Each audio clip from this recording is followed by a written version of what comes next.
जंगल के एक कोने में एक बहुत बड़ी सफ़ेद बकरी रहती थी। उसकी आँखों में समझदारी थी और दिल में शांति।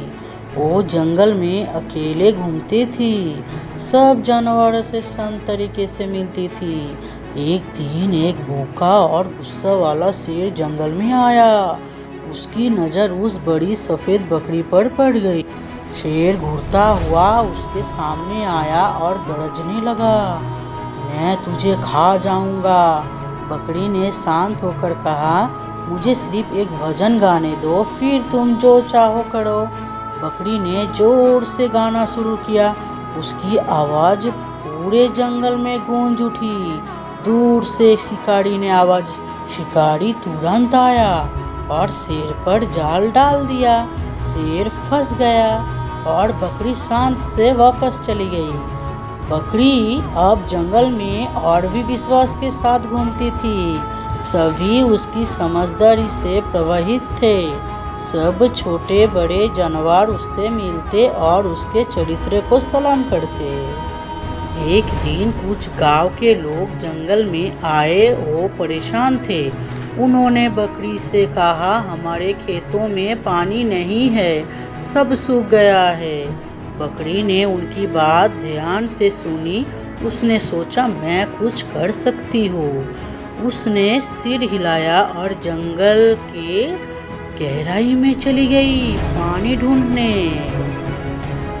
बकरी जंगल के सूखे पत्तों पर चलते चलते एक छुपा हुआ झरना ढूंढ लाई। बकरी अकेले पानी की तलाश में जंगल के अंदर चली गई। एक सुंदर सा झरना चट्टानों के बीच से बह रहा था। बकरी ने पानी पिया और खुश हो गई। बकरी ने जोर से माँ की आवाज़ लगाई। गांव के लोग समझ गए और उसके पीछे चल दिए। सब लोग झरने तक पहुँच गए। पानी भरने लगे, बच्चे खेलने लगे, बकरी मुस्कुराई। गांव वालों ने मिलकर एक नाली बनाई जिससे पानी खेतों तक जाए। बकरी पत्थर पर बैठी थी, मन और गर्व से। एक दिन आसमान में बादल छा गए, हवा तेज चलने लगी। बकरी ने आसमान देखकर समझा, कोई बड़ा तूफान आने वाला है। उसने तुरंत जोर से माँ की आवाज़ लगाई, जैसे सबको चेतावनी दे रहे हो। सब उसकी आवाज़ सुनकर घबरा गए। किसी का खेत का अनाज उड़ गए, किसी की छत हिलने लगी। गांव में अफरा तफरी मच गई। बकरी फिर से जोर से बोली, माँ। इस बार सब समझ गए, कुछ करना होगा। किसी ने अपने घर पर रस्सी बांधी, किसी ने फसल पर प्लास्टिक बिछा दिया और कुछ लोग बच्चों को घर के अंदर ले गए।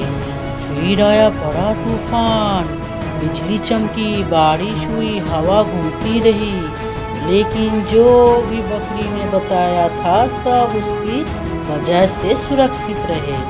कुछ देर बाद तूफान चला गया, आसमान साफ हुआ, सूरज चमकने लगा। घर बच गए थे, फसल भी सेफ थी। सब लोग बकरी के पास गए। एक बड़े आदमी ने हाथ जोड़कर कहा, तेरे बिना हम सब बर्बाद हो जाते। एक औरत ने बकरी के सिर पर प्यार से हाथ रखे।